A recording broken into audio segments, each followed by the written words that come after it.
sickest podcast. Tune in for the audio, or you can even watch back. Giving players all the props, or put them on blast. We don't give no hot takes, only talk facts. We're giving all our devotion, riding high on this wave of emotion. Going all out, yeah, cause this is our time.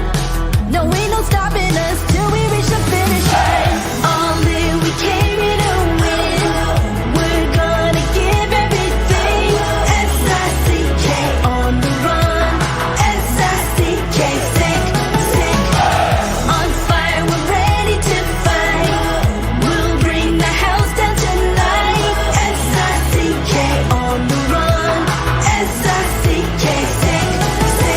Play it on the car ride, play it when you lounge. X and O, you know that we can hold it down. Shout out to my man Sammy, got it off the ground. And to all the listeners tuned in right now, got debates, analysis, and speculation. This is sports talk for the new generation. You know where to find us, got a reputation. Sick podcast, your #1 sports destination. Giving all our devotion, riding high on this wave of emotion. Going all out, yeah, cause this is our time. No, ain't no stopping us till we reach the finish line. All in, we came here to win. We're gonna give everything. S-I-C-K on the run. S-I-C-K, sick. On fire, we're ready to fight. We'll bring the house down tonight. S-I-C-K on the run. S-I-C-K, sick. S-I-C-K is the sickest podcast. Tune in for the audio, or you can even watch back. Giving players all the props, or put them on blast. We don't give no hot takes, only talk back. S-I-C-K, S-I-C-K, S-I-C-K, S-I-C-K, S-I-C-K, S-I-C-K, S-I-C-K. All in, we came here to win. We're gonna give everything. S-I-C-K on the run. S-I-C-K, sick. S-I-C-K, it's the sickest podcast. Tune in for the audio, or you can even watch back. Giving players all the props, or put them on blast. We don't give no hot takes, only talk facts. We're giving all our devotion, riding high on this wave of emotion. Going all out, yeah, cause this is our time. No, ain't no stopping us till we reach the finish line. All in, we came here to win. We're gonna give everything. S-I-C-K on the run. S-I-C-K, sick. On fire, we're ready to fight. We'll bring the house down tonight. S-I-C-K on the run. S-I-C-K, sick.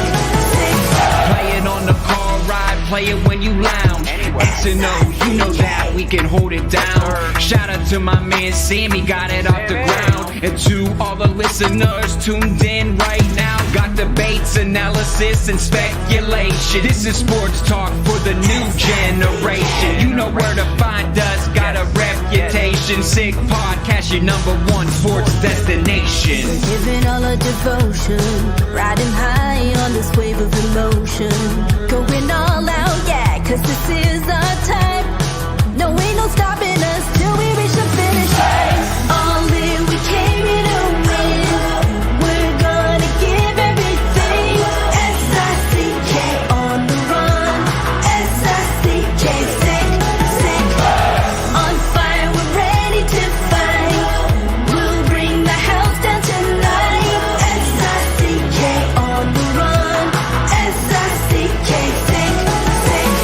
S-I-C-K is the sickest podcast. Tune in for the audio, or you can even watch back. Giving players all the props, or put them on blast. We don't give no hot takes, only talk back. S-I-C-K, S-I-C-K, S-I-C-K, S-I-C-K, S-I-C-K. Turn up your volume. Because you're about to listen to The Sick Podcast. With Tony Marinaro. 55 seconds left in the penalty, a minute and 27 seconds left in regulation time. Boston 4, Montreal 3. Lafleur coming out rather gingerly on the right side. He gives it into Lemaire, back to Lafleur. Oh! The sickest Montreal Canadiens podcast. You're in the ball! Sports entertainment like no other. Rejoint, on lui fait perdre la rondelle, une passe devant. Et c'est le dégagement et ce sera la victoire des Canadiens. Coupe Stanley pour les Canadiens, le 23e de l'histoire. You found the dogs! John, you found the dogs! He found the dogs! And all together, they worked a young team to the top. And now, a 24th Stanley Cup banner will hang from the rafters of the famous Forum in Montreal. The Canadiens win the Stanley Cup! Brought to you by Energy Transportation Group. Driven to be different. La Beat.tv. It's gonna be sick. Wow, man, oh man. Okay, let's jump right into it. The Sick Podcast. I'm Matt Ohayon, the Hebrew Hammer, all that jazz. It's great. The Sick Podcast brought to you by Energy Transportation Group.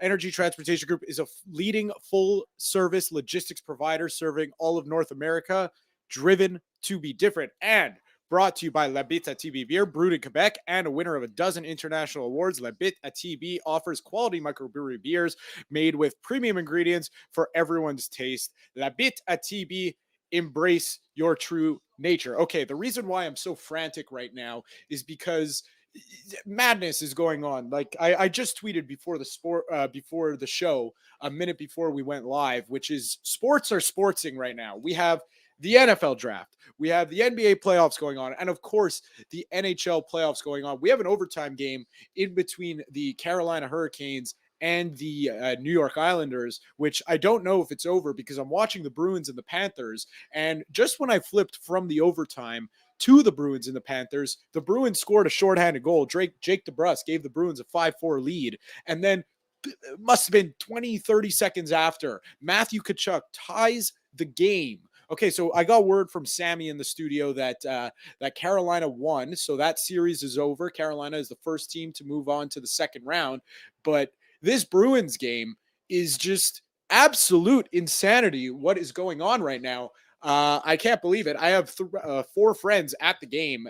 What a game they picked to go to. So welcome to the Sick Podcast, where everything happens at the same time. That's the beauty of live podcasting. All right, let's welcome in our guest. He's here to talk a little bit of NHL playoffs, some Habs, of course, and he is from the Montreal Gazette, regular Friday contributor, Mr. Stu Cowan. How are you? I'm doing well. I'm actually waiting to come on here. I could hear my wife scream upstairs, so I figured somebody scored. So just watching the Boston, Florida game. Well, that's it. You know, it's crazy this time of year. It's really one of the few times of years we get where kind of everything is happening all at once and nobody knows what to do with their TV clicker. You know, like I feel like we should band together and get Sammy and Yellow to like hook us up with like 5 screens in our offices. Well, I don't have a screen here. I don't have a screen here where I am, but I mean, the first round of the NHL playoffs are always the best round. There's always upsets. 100%. There's always a top seed that gets knocked off. I mean, look at the Bruins. I mean, if they don't win tonight, there's a chance they get out knocked off in the first round. Yeah. First round of the playoffs is amazing. You got so many games going on. Players aren't as banged up as they are by the end. The weather's not so nice outside that you sort of, I don't want to stay inside and watch a hockey game type of thing. But this is a great time of the year, as you said, with the NBA and NFL draft and base, everything going on. But the NHL playoffs, the first round of the NHL playoffs is my favorite round of the playoffs. Yeah, I'm in complete agreement with you. And it's crazy. You know, like at the beginning of the playoffs, I always do this. I always put out a tweet saying, spoiler alert for the first round. And I tweet out my predictions. And like, I was right about Vegas. I mean, everything else so far, it's kind of wishy-washy now, you know? The Bruins should win. I mean, the Bruins should win the Stanley Cup. They're so much better. But remember a couple of years ago when Tampa had that dominating season and they got swept in the first round by Columbus. I wrote a column a little while ago. I think it was 86, 87, if I'm not mistaken, was the first year the President's Trophy was given out to the regular season champions. And since then, I think it's only 8 times the team that won the regular season has won the Stanley Cup, and it hasn't happened in 10 years. So it's not that makes it not so shocking if the Bruins would go out in the first round. It's just, you know, the parity in the NHL, and you know, a hot goalie can change things, a cold goalie can change things. Certain teams don't handle the pressure as well as others. Toronto Maple Leaf fans know all about that. And so it's interesting. Well, that's the thing. So here's the thing about the Bruins is that, in my prediction, it's kind of like, every year, like you said, a top seed is going to get knocked out. It happens, almost, if not every year. Yeah. And, in my predictions, I put Bruins in 5. I didn't give the Panthers a sniff. And, after the first few games, I'm like, oh, okay, the Bruins, they got this in the bag. Not so much. It's kind of interesting the way this series is played out because, I mean, there's a lot of different aspects, but man, oh man, is there just not enough good things to say about Matthew Tkachuk? Oh, what a hockey player. I mean, what a hockey player. And, what a steal that trade. Huberdeau hasn't done well in Calgary. Didn't seem to fit in well with Sutter as a coach. But Matthew Tkachuk, I mean, and the other brother could be playing in Montreal. We all know that too. Yeah. But those Tkachuk brothers are something else. Matthew Tkachuk, like, what a hockey player that guy is. I mean, he's the guy who does everything, right? He does everything. He can hit, he can score, he can be physical, he can fight if he has to fight. He's really, and he seems to drag his teammates along with him too. He brings his teammates into the fight, and his brother does the same thing in Ottawa. And, for Canadiens fans, you mentioned Tkachuk, if you imagine having a first line of Suzuki, Caulfield, and Tkachuk with the Canadiens right now, that would be one hell of a line. Okay, my face just changed because I looked up at my screen. The Panthers just scored. It's now 6-5. This is just absolute. The place is going bonkers. There you go. This is just insanity. Yeah. What's going on? I mean, I would never have picked Boston to lose in the first round, but I'm not shocked that they will. This is that column. I mean, I picked Tampa to beat the Leafs in 7. And after game 1, I tweeted, I don't think it's going to take that long the way the Leafs look, but the Leafs have come back. But I'm going to stick with Tampa in 7 because if the Leafs lose again in game 6 and 10, there's no way they're going to win going back home. The pressure on them is going to be so much that if they don't win tomorrow night in Tampa, it's going to be Tampa in 7 like I predicted. Well, you know what? I also predicted Tampa in 7, and I didn't stray from that even when it was 3-1. I mean, we all know the 3-1 jokes, and they go beyond the Canadiens round against them. But to me, I was explaining this to a friend who is like convinced that this is the year that it's the Leafs. The year they were convinced last year too. Well, that's the thing is that like this eventually again, they blew 3-1 against the Habs. They're not going to blow 3-2 against Tampa, and then they did, and then they were up against 3. It's hard to explain. So that's the thing with the Leafs is that I'm at a point now where I compared it to the Baltimore Ravens in the NFL, whereas, the past few years, it's always the preseason predictions. It's always before this year. It was always Baltimore is a Super Bowl favorite. This is their year. They're going to make it back. Lamar Jackson's going to get over the hump. And I'm like, no, I've bought into this too many times. You got to show me. Now at this point, it's on you to show me. And I feel like a lot of people were just saying that, like, okay, it's Toronto's year for sure. Like, but they're just writing off a team that has been to the Stanley Cup final for 3 years in a row and has won it twice out of those 3 times. And a team that knows what it takes to win in the playoffs, and a team that doesn't. I mean, I think if the Leafs win this series, I think they could go on a long run. I think just getting over that hump of winning that one series. But you got to get over that the Lightning's best players play their best when the pressure's on, which is why they win so many series. The Leafs' best players don't play well when the pressure's on. And, they made a lot of changes. I think they have 10 different guys in the lineup now than what they had last season, but it's still their main players are still their main players. O'Reilly's come in and done what they brought him in to do, bring some grit and some character, but the other guys got to get on board. And it's a team. I look at the Leafs, I'm not around them like I'm around the Canadiens, but they strike me. They're like a team of individuals. And it works in the regular season. They score a bunch of goals and they outscore teams. Then when it gets to the playoffs and it gets gritty, and you got a Corey Perry hacking and whacking at you for 7 games, and you got Hedman hitting you, and Hedman's playing through an injury. The Leafs are trying to take advantage of that. But in the playoffs, it's willing to pay the price. It's as big as anything. I go back to '93. I remember when the Canadiens won the last Stanley Cup, and when it was over, Kirk Muller looked like he was about 140 pounds. He looked like he had lost 50 pounds, or he was skin and bone. There was nothing left of him. And it was the same that same year 93 when the Leafs went on that playoff run with Doug Gilmour. Like, he was spent. He looked like a guy they're beat up, they're banged up, and that's the price it takes to win in the playoffs. And the Leafs at this point just don't look like they're either willing to pay the price or they know how to pay the price. Yeah, I missed the last game where Tampa won and then pushed it to game 6. But, I caught a bit of game 5, and, there's one player on the Leafs, for all the flack that they all take in the playoffs, and deservedly so, one player really gained my respect, and it was Morgan Riley. I mean, this guy, he had 2 shiners going on. He's still putting his body on the line for blocking every shot. Just what just feeding the puck to his teammates on a tee for them to score. I think he had 4 assists in that game or something like that. He kind of was the man in charge of the comeback when Tampa was up 3-0, and then the Leafs won in overtime. So he's one player where I'm like, all right, this guy, he's got a bit of a dog in him. And he didn't have a great regular season. He's picked it up in this playoff series, and they need more guys to do that. I mean, as I said, if they lose in Tampa in Game 6, the pressure coming back to Toronto, they seem to wilt. I mean, I think it's 10 or 11. I've read some stories 10 and some stories 11. It's 11.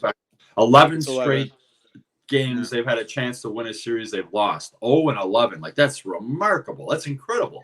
11 games where they had a chance to win the series in a row and they've lost. I mean, that says something about the character of the team.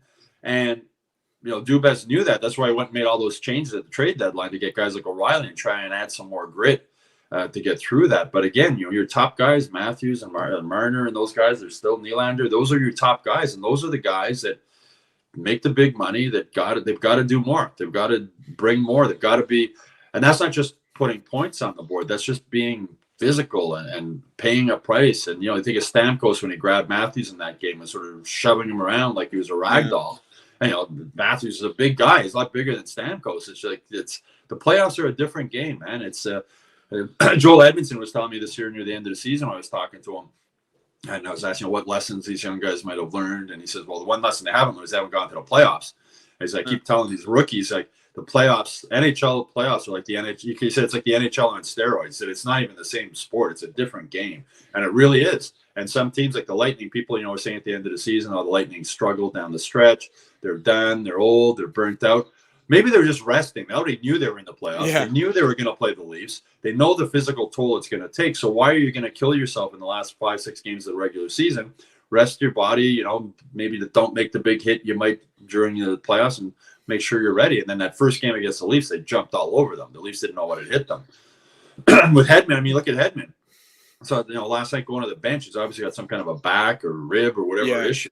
And the Leafs, but he's back out there and he's playing. He's paying the price. And it goes back, like I was saying with Kirk Muller, the Habs one. He could barely walk at the end of the series. There's to me the most physical grind in sports is the NHL playoffs. These guys do this. You watch the speed, the pace, the hitting in these games, and they do this every second night for 2 months if you go all the way.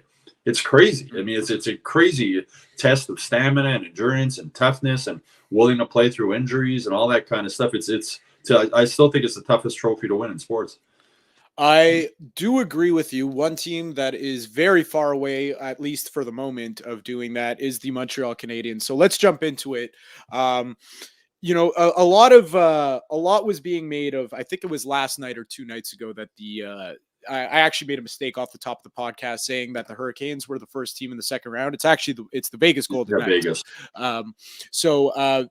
They beat the Winnipeg Jets, and obviously instant connection to Pierre-Luc Dubois. And just, I mean, there was one thing that, we've talked about this before, and you've said to me, like, oh, I'm not too sure because, like, the way when he requested a trade out of Columbus, he didn't look like he cared all that much. And then, Rick Bowness last night kind of just laces into his entire team. Yeah. Go ahead. Go ahead. The Jets were like we were just talking about the Leafs. I mean, he just ripped him. He said their best players wanted it more than us. Their best players competed harder. There was no pushback from us. I saw a highlight of one of the goals where Dubois' guy was wide open. He just sort of watched them score a goal. And that we talked about that, I think, last time I was on with you about he did that in Columbus. And it seems, from what I've read, I'm not around the Jets, but when I've read from people who do cover him, and watch a team, it looks like he doesn't want to be in Winnipeg. I mean, I personally can't blame him for that. I don't know who does want to be in Winnipeg, but my apologies to everybody from Winnipeg who might be watching. But so you wonder that character thing. And Bonus was really upset. I can't remember who it was. I saw wrote today saying like it'd be hard for him to come back and coach this team after the way he ripped them, unless there's a lot of player changes. But it was the same with the regular season. He wasn't getting that compete, and they barely got into the playoffs. So there's an issue with that team that I think is very similar to the issue with the Leafs, is that they don't have that, that pushback, that willing to gut it out and do what it takes to win in the playoffs. And I mean, there's got to be changes in Winnipeg over the offseason, but if you're the Canadiens, how much are you going to give up for Pierre-Luc Dubois when he sort of has that reputation? And why would you give up anything when he can be an unrestricted free agent most likely after next season? And then you can get him for giving up nothing if you really want him that much. But there's some red flags. We talked about this before. There's some red flags with him indeed, as far as the effort level and as far as what happens if he plays in Montreal 2 years and doesn't like the pressure and isn't comfortable with it. Is he going to shut it down here too? So who knows? Yeah, so we're going to close the book on the Panthers because they just scored again on an empty net. So it's 7-5, 28 seconds left. So there will be a game 7. So that's going to be very, very exciting. So let's talk a little bit more about that, because it's so interesting, because, they're like most things since the PK Subban trade in Montreal, before, the Marc Bergevin single-handedly tore apart the fan base here. People are so separated on this. There are people that it seems like on Twitter would die to have Pierre-Luc Dubois on the Canadiens. But then there are other people, and, if I had to pick a side, I would pick the other side of like, no, I don't want that, and I know from talking from you would lean in the same way, but are we crazy, or I don't know, because he's a good player. He's a great player, when he's on. I mean, I saw something today on Twitter about talk about Kirby Dach for Pierre-Luc Dubois. Yeah, I saw that too. I wouldn't do that. I mean, Kirby Dach is younger, and the big progress he made already this season under Marty St. Louis. He seems happy in Montreal. He likes playing for Marty St. Louis. I'd be hesitant, and you wonder again, though. I mean, there is that with the Canadiens. There is that focus on having French Canadian players. Jonathan Drouin is on his way out. From selling ticket standpoint, does that factor in that they want to bring somebody else in who might be the next French Canadian star? If his name wasn't Pierre-Luc Dubois, would there be as much interest in him in the city? No. He's a talented player. There's no doubt about that. I remember the year he was drafted, the Canadiens were interested in him there in the draft year.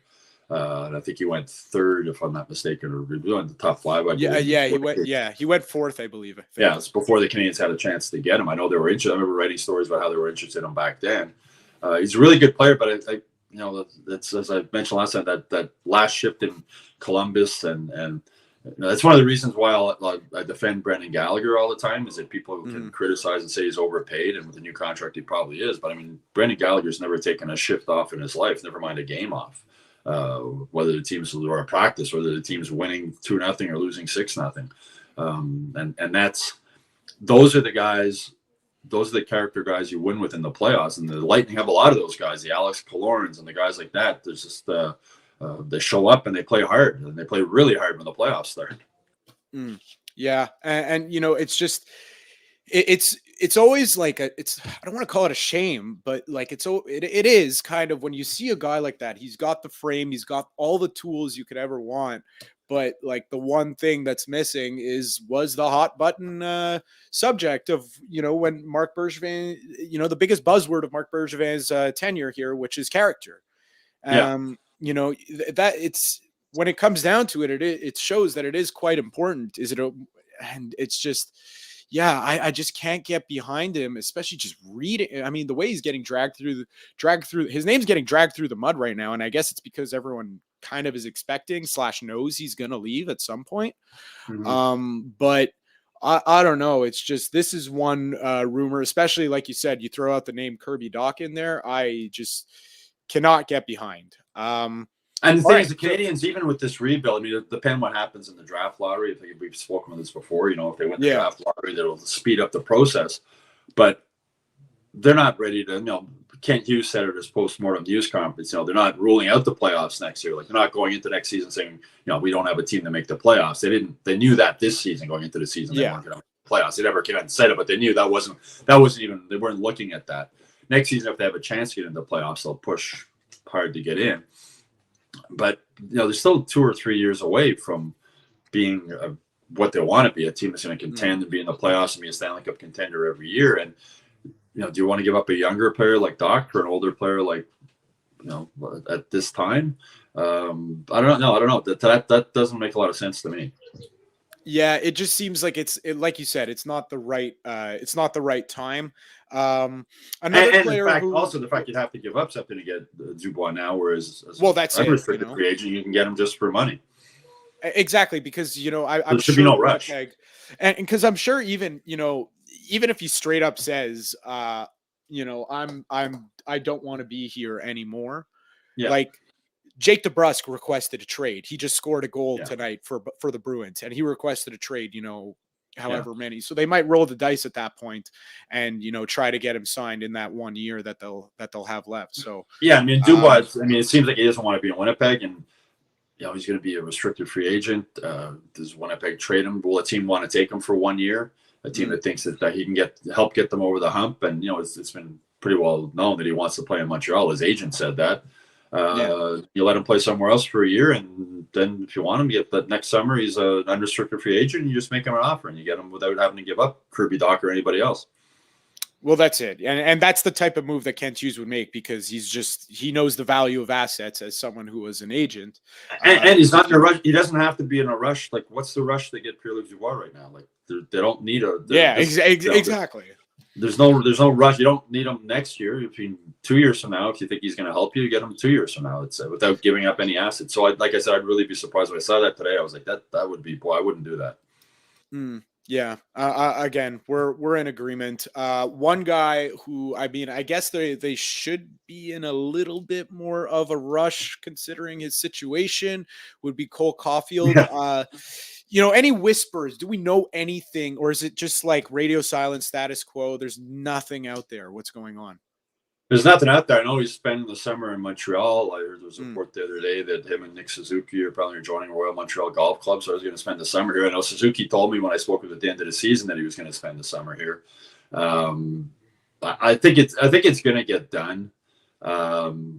It's just a case of like, I'd be shocked. They're not going to let him go to restricted. No, of course. Have that chance of another offer sheet coming. So again, with Kent Hughes, doesn't have to be in an urgent rush to do it. I think Cole Caulfield really wants to play in Montreal. He wants to stay here. He wants to play with Nick Suzuki. The Canadiens want him here. It's just a case of figuring out. It's going to be, to me, it's going to be somewhere around $7 million. I don't think they're going to give him more than what Suzuki's getting. You look at comparable contracts for guys that were drafted the same year as Caulfield and have had similar type of success. But you got to remember too, Caulfield hasn't played a whole season. He got hurt this year. He's a small guy. He might get hurt again. Canes have to factor that in, and the Cole Caulfield needs to factor that in also.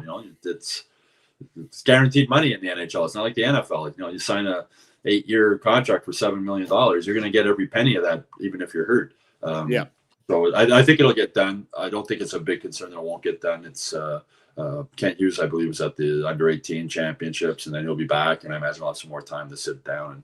And I'm sure both sides know what they want. There's maybe a little bit more of a divide than maybe both sides would want, because I thought they would announce the contract when they cleared out their lockers. That day would have been great timing for it, going into the off season. He's under contract, but I think we'll get it in the next few weeks. We'll get an announcement that he's been signed. Yeah, it's just it is an odd one, and that it hasn't been signed yet. I guess the good thing is that like there's no real pressure with it from the outside coming in on the organization. Like, you don't hear people talking about it too much. It's not, stealing the headlines. Not that there's, with the team, the way they played, there's not much to go off until, the draft lottery happens. Yeah. So I feel like that's a good thing, that it's not really dominating headlines right now. And even, the NHL just put out a video of Nick Suzuki and Cole Caulfield explaining overtime to each other. So, you have to think that it's not like when PK Subban signed his big contract, 8 years, $72 million, I think it was. Like, that was Marc Bergevin didn't want to give him that contract. No, Marc Bergevin didn't want PK Subban with the Canadiens. I mean, we knew that after we found that out when we traded him. And Jeff Molson stepped in and said, sign him. Just you got to sign him. But then they traded him before there's no trade contract clause kicked in. that's not the case here. It's not like Kent Hughes doesn't want to sign Cole Caulfield, or it's both sides want to get it done. And you were talking earlier about the Ravens quarterback, and all the talk with that contract. Oh, it's dragged on. Well, there you go. That's another one. And then when they signed it, the GM just said, "Well, it's business. It was business. It was nothing personal, and it's just he wants. It's negotiations." That's when we asked Caulfield about it.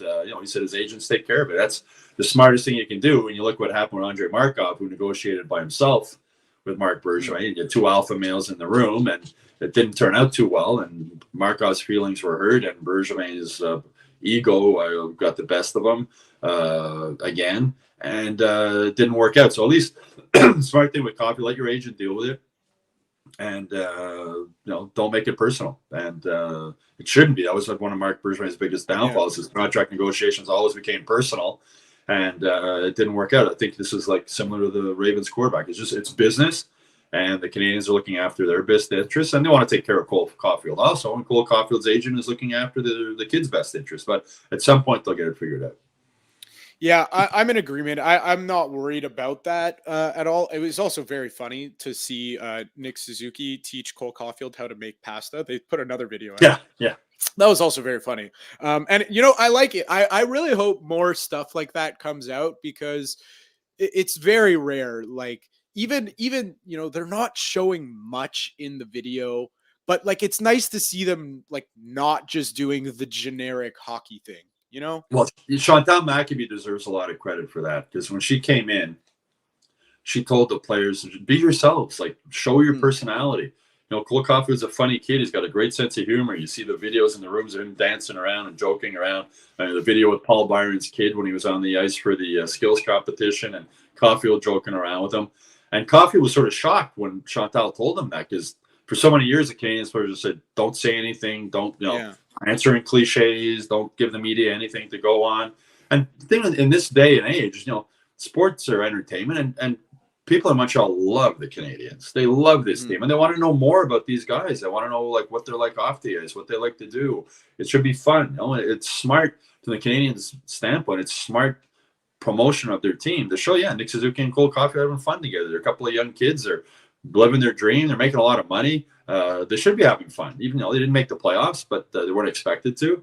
And they're having a good time. And it's good for the Canadiens to finally realize that fans want to know. As Chantal had a great line when I talked to her about it. She wants fans to fall in love with the Canadiens players the way she fell in love with Guy Lafleur. And she remembered as a little girl waiting outside the Forum to get his autograph and following everything he did and interested in everything he did. And that's what she wants Canadiens fans to fall in love with the players now, the same way she did with Lafleur. And that's a great way to do it. Showing guys in these environments what they do when they're off the ice, how they have fun together, stuff. You say cooking pasta, something as silly as that. Well, it's so easy, right? Because it's even like I even get a kick out of like at the Bell Center when they run that promotion in between whistles in the commercial breaks where they're playing higher or lower with grocery items. Yeah, I get a kick out of that all the time. Like I think that's amazing. I laugh at you realize which players have never been in a grocery store. Well, that's it. A bag of spaghetti at $12. Yeah, my favorite is always like because it's no name brand, right? It's like the store brand generic. It's a really smart marketing campaign. It's a brilliant marketing campaign. Exactly, and it's like a bag of chips. A mini like Halloween sized bag of chips. Oh, that's got to be like $4.99 at least, and then it's like it's 99 cents. Yeah. I love that stuff. I think. Yeah, I don't think not a lot of NHL players are out doing groceries. Well, either their wife's doing it, or they have somebody who does it for them, or plus these guys eat most of their meals. Most of their meals are prepared by the team. I mean, the team they took to another step when they've hired chefs now. So like those guys show up the day of a game. They have breakfast at the practice rink. They leave the practice rink with a lunch to bring home. They show up at the game. They have a meal after the game. They're fed all the they could have an empty fridge at home and eat very well. Exactly. Like they're not they don't have to worry about the price of inflation in grocery stores. No. So I mean, hey, that's why we're on Saturday, we're on Friday nights, because we get paid the big bucks to do it, and when we get to pay for those expensive groceries. Stu, thank you so much for joining us on the Friday night edition of the Sick Podcast, as you usually do. And I'm sure the next time we speak, we will have a lot more draft related talk to be had, because that draft lottery is the draft lottery is coming up, right? May 8th. Yeah, May 8th. So very, very soon. Very, very soon. I'm very excited for that. And as I'm sure a lot of Montreal Canadiens fans are. So, Stu, thank you very much. All right. Have a great weekend. You as well. All right. So, like we said off the top of the show, sports are sportsing. There's crazy things going on. You know, we have the NHL playoffs, the NBA playoffs. We got the MLB going on. We got the NFL draft going on. We also got the WWE draft going on, but that's, you know, I know how some of you feel about that. Anyways, it's been a while since we've spoken football on this show, but, you know, I was all about the draft since the Bengals got eliminated from the playoffs by the Chiefs. So I said to Sammy and Aniello, I actually said to them on Monday before the draft even, you know, the first round of the draft even happened, I said, get me someone to recap the first round of the draft. And they said, sure, because you're the best and we will do anything that you say, except give you a raise, and that's fine. So they delivered, and we have a draft analyst to come on with us. His name is John Vogel. He is the director of scouting at Dreammakers Football at NFL. He also works at NFL Draft Lounge, Raiders Rumble, and Daily Stat Jocks. Did I miss anything, John? How are you? Sounds great. Across the board, we're loaded up. And, you know, next time I think I go to the bar, I'm just going to hire you as well. Do you need a side hustle? You can just be my hype guy. I'll just walk in there. You got the perfect introduction. You got it all straight. So.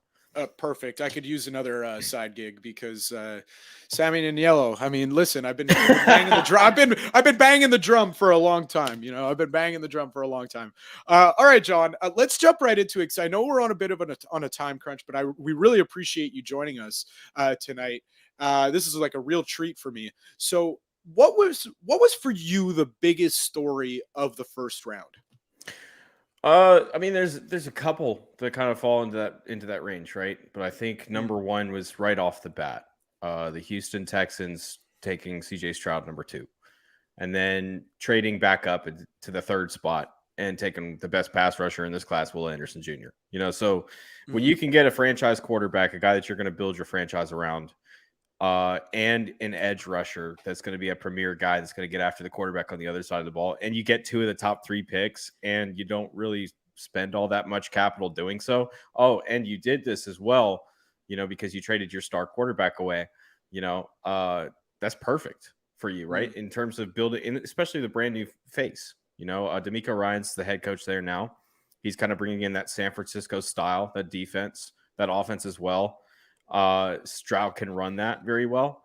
Anderson fits that defense well. I mean, it's just overall, I think that was the biggest storyline of the night, was just the fact that the Texans were able to get the 2nd and 3rd overall picks and get 2 keystone players they're going to build around that franchise for probably the next decade.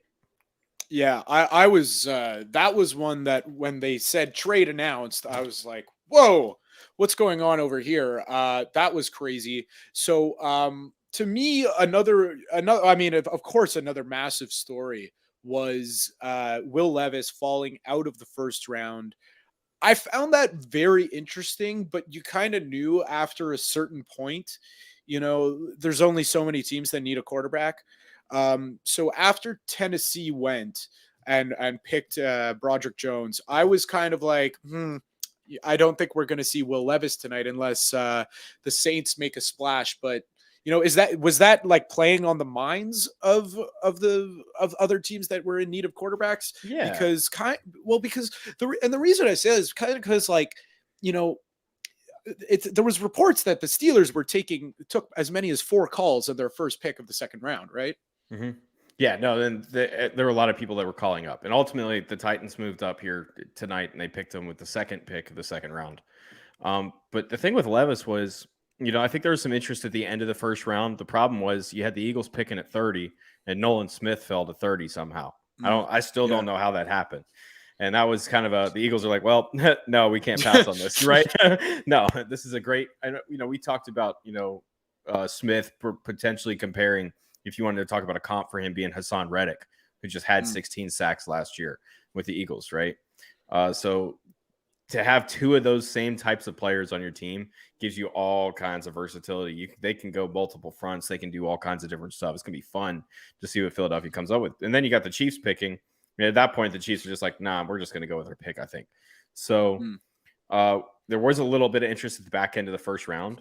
But the real issue, I think, with Levis was he just came across as really cocky all year. And I got the opportunity to meet him at the Music City Bowl this past year when they played Iowa. Yeah. And I spoke with him there. And one of my first questions for him was, are you going to go do the Senior Bowl? And he said, well, we're kind of asking around with teams and seeing if it's something they really think that I need to go do. And that's the problem with the mentality of Levis, right? Is just that, well, do I really need to go do it? No, you had a terrible year in 2022. Go to the Senior Bowl, go down there. You don't have to play, just interview. And he didn't do it. And so I think the thing that scared NFL teams with Levis is you got a guy that's potentially going to be the leader of your franchise that's trying to get away with skirting by with the bare minimum. And I think that's why he fell out of the first round ultimately. That's what hurt him. Yeah. Well, it's good to know that, that is the reason and not because, he puts mayo in his coffee or he eats bananas with the peel. Just, it's funny. I texted Sammy and Yellow and Juliana when they picked Levis. I go, that's a great pick. I'm happy for you guys. You got your quarterback. And then they go, I'm like, they're crying. Yeah. I go, tough. I go, listen, they're like, how do you like it? I go, yes, I think it's a good pick. However, what I don't like is him putting mayo in his coffee. And then Juliana responds by going, or eating banana peels or bananas with the peel. I go, yeah, it's kind of a tough look for your quarterback. I mean, now what's also funny about Will is we did this college fantasy football league this year. Industry, Thor Nystrom's industry. I did that, and I was in the SEC division, and Levis announced the picking order. And the thing that he said was that if we didn't pick him in the first round, he was going to find out, and he was going to have his vengeance. And I unfortunately had the 10th overall pick and had to sucker up taking him, and it ultimately cost me my fantasy season, which was yeah, I mean, groundbreaking. That's the way it goes. Yeah. Hopefully he'll bring that same level of vengeance to the NFL now that he's been skipped out of the first round.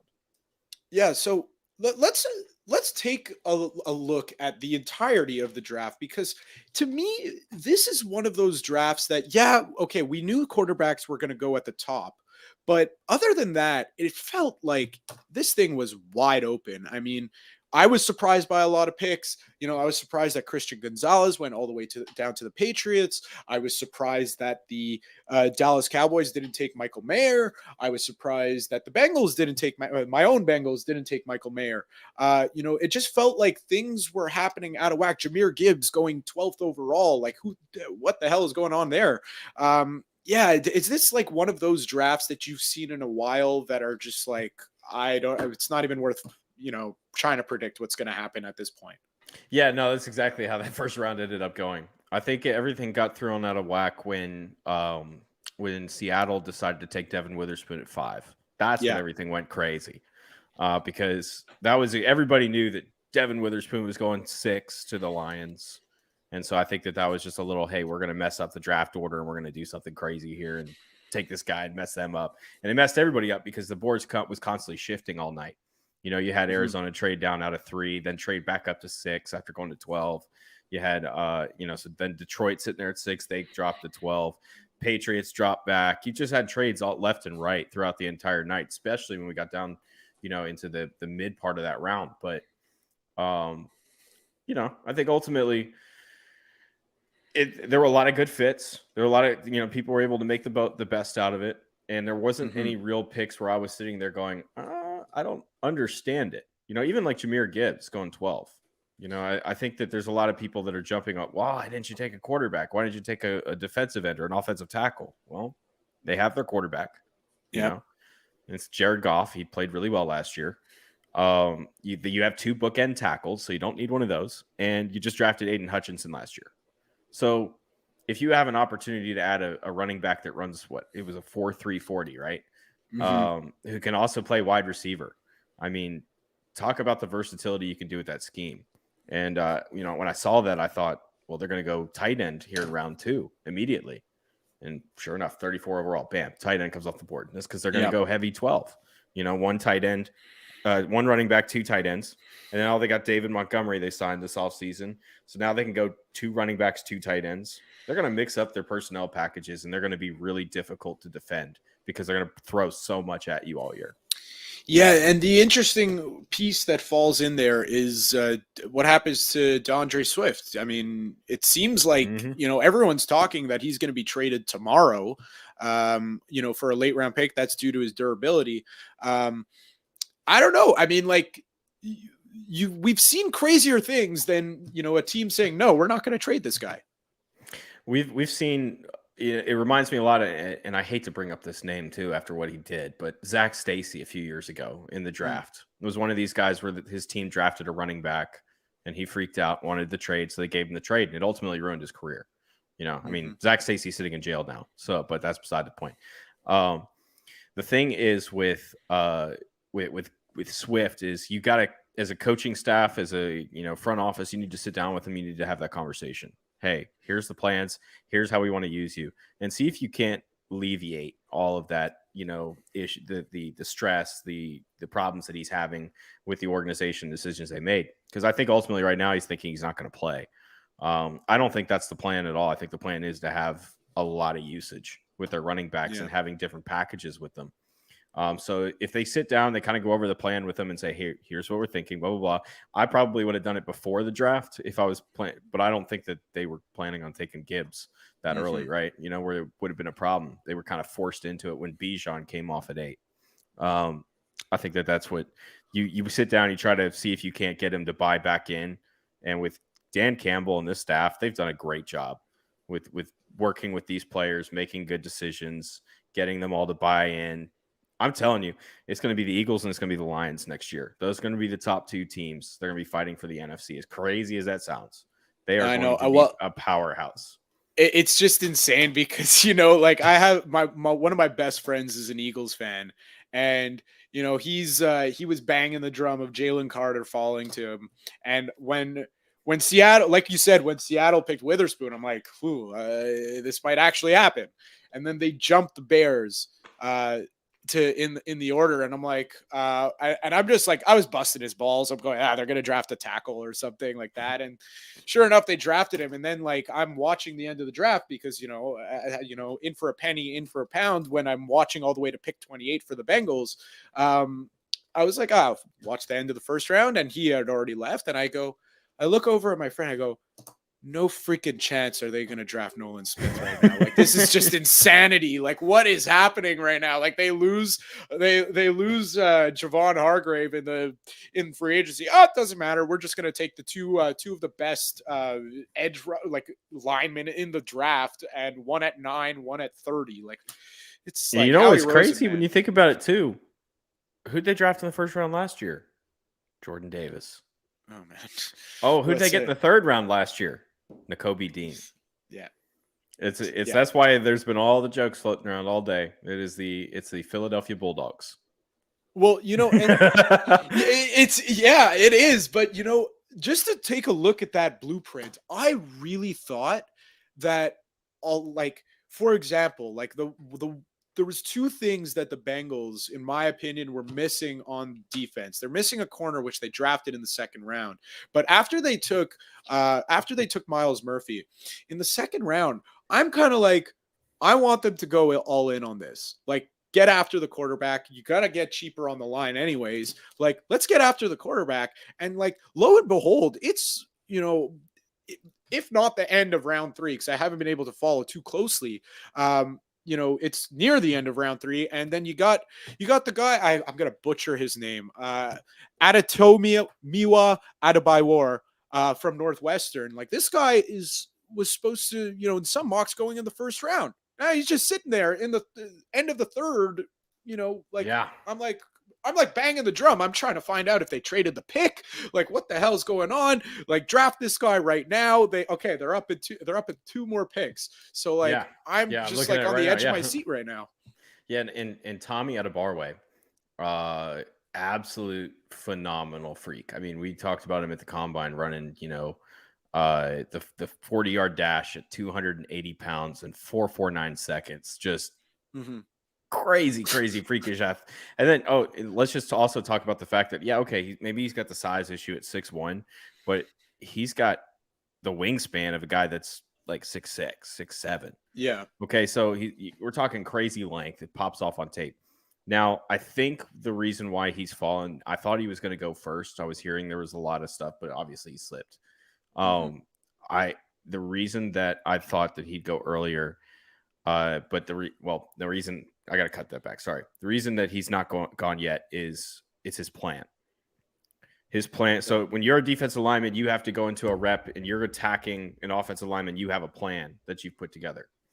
And so I talked to Tommy at the Senior Bowl, and that's what I asked him about was, hey, so when you go into that rep, what does that plan look like? He said, oh, it's to win. I said, that's great. I said, how are you going to win? He goes, by any means necessary. I love the enthusiasm. I'm like, but man, you got to plan. You got to know exactly what his weakness is. You got to set him up. You're playing chess, not checkers. You're not trying to bull rush this guy. So the NFL, you can't do that. You can't get away with that. And so I started telling him, hey, you got to find those players that you can find that relate to your game and see how they attack tackles. How do they hand fight? How do they do all that? Where do they go? I said, because you got the speed, you got the strength. And this is before the combines, before we knew the legit speed. I'm like, but you got the speed, you have the power where you can go speed to power, speed to power, speed to power. You can keep pushing that tackle to the outside, make him start to worry that you're going to beat him around the edge. As soon as he oversets, you come back in with your counter, inside swipe, bam, you're in. You're in the lap of the quarterback. I said, that's how you play chess. And so, then I run into him at the combine and he tells me about the players that he's been studying to get ready to start to look at how they attack people and plans and all that. But that's why he's still sitting on the board right now, is because he just hasn't developed that yet. And that's going to take time. Yeah. And that's interesting, right? Because like you hear of different players that players drafting, and the Steelers just drafted Darnell Washington. So the Steelers are having quietly a very good draft. Oh my goodness. That's awesome. Yeah, they're quietly having it pains me to say I like the Steelers draft, but as a Bengals fan, that would pain you. Yeah, especially a 6'7" guy who's like pushing a football sled the way I push a shovel in the snow. Yeah, it scares me a little bit. And the crazy thing about him too, Darnell specifically, is that's a guy that's he's a tight end too. He wasn't even the number one guy at Georgia. The number one guy is coming out next year. He wasn't eligible, so that's crazy. Yeah, I mean, the Bulldogs, they got something in the water in that at that program, because they are just it's happens all the time. They're like the new Alabama, and before that, whoever was before Alabama, that's happens all the time. That's the thing. I think they're shipping the Kool-Aid, man, because they're recruiting at a level that we've never seen before. They're just they're shipping it now. You don't have to go to Georgia to drink it. They're shipping it to you. Exactly. And then they're like, and then the players that are getting it are saying, I want some more of that. Let's go to Georgia. So just quickly before I let you go, just one last question. Other than quarterbacks, that have gone in the first round, who's a player to you, first, second, or third round, that is, they're going to have not necessarily the most standout career, but a very, very successful career that many people are talking about? It's definitely Tajay Spears, who just went to the Titans. I mean, that running back out of Tulane, he's insane. His ability to just feel the play. He's maybe not the greatest inside the tackles runner, but when you get him to space, his ability to catch the ball out of the backfield, his pass protection ability is ridiculous, especially at his size. He's not a big guy. He's like 5'9", 204. But this guy is insane with just his change of direction ability. The moves that he has in his arsenal, the more that you watch him, the more that you see. Typically when you watch a guy, you get a really good feel for him in 3-4 games. I was watching 8, 9, 10 games, and I'm still seeing stuff I hadn't seen yet. And That's the thing with Tajay is he went down the Senior Bowl. He killed it there. Put on some really great highlight tape. But the one thing I was sitting there with, I can't think of his name right now. He works for Sports Illustrated. And we were talking, sitting there with Bo. And we're talking about, this guy and that guy. And I see Tajay lined up for a pass rush rep against Aubrey Miller. And I'm like, Bo, I was like, I start nudging. I'm like, watch this. Because Aubrey Miller is a 6'2", 240-pound linebacker. He is a big dude, okay? He's coming out of Jackson State. He'll probably be drafted tomorrow. And he comes in, free rush, project, because it's a pass rush rep. And Tajay comes up and knocks him straight over on his ass. I mean, bam. Just straight up. And Bo starts freaking out. Oh, I can't believe that just happened. I'm like, dude, it's on tape. Go look at it. So, with the Titans kind of getting to that point where Derrick Henry is almost, the tank is limited. The tread's limited with Derrick Henry. This is a guy that, he's not going to be Derrick Henry, but he's a guy that's going to really benefit from that, especially if Derrick Henry isn't healthy this year. Well, and it's always a benefit, right, to have another guy in the fold, just lighten the load off of Derrick Henry a little bit. John, thank you very much. Appreciate it. And I promise you, this will not be the last time we speak football because I really enjoyed this chat. So thank you very much and enjoy your weekend. Thank you. Appreciate you guys having me. Thank you. All right. That was John Vogel breaking down mostly what happened in the first round, but we talked a little second round, third round. The Bengals are up to pick right now. I'm literally freaking out. I'm going to stay on the air until they make the pick. But yeah, I mean, listen, there's a lot going on right now in sports, and we got it all covered on the Sick Family. We got we are a growing network. We are getting so many different cities. So if you're a fan of an NFL team, just go ahead, look up Sick Podcast blank. And we probably, chances are, have it because our network is just growing. And it's all thanks to you guys, the Sick Army, the OG Sick Army here in Montreal. So if you haven't already, and this is your first time listening, please, if you enjoyed this podcast, give us a like on Facebook, give us a like on Twitter, give us a follow on Twitter. Just hit us anywhere you get your podcasts on Spotify, Apple Music, 5-star rating, always very much appreciated. Subscribe to us on YouTube. We also appreciate that. So thank you very much for joining us. The Bengals are about to make the pick. I know 99.99% of you, I'm going to say don't care. And that's the fact. You don't care. I won't sugarcoat it. Listen, my TV's on mute. This is just unbearable to sit through right now, I'm sure, for all of you watching. But thank you so much for being with us on this Friday night, as you usually are. I won't be back next week. Tony doesn't know that yet. I actually won't be on the Friday edition for the next couple of weeks. That's because I'm going to be out of town. I was out of town last week, and the next 3 weeks I got bachelor parties coming out the wazoo, which is part of the reason why I need a raise, Sammy and Yellow. So we're not going to stay on until the Bengals make their pick. Thank you very much for listening. We'll catch you next time. And that's a wrap. Hope you don't miss us too much until next time. Follow the Sick Podcast with Tony Marinaro on YouTube, Instagram, Facebook, Google Play, and Apple Podcasts. The Sick Podcast is brought to you by Energy Transportation Group. Driven to be different. La Vida TB. Embrace your true nature.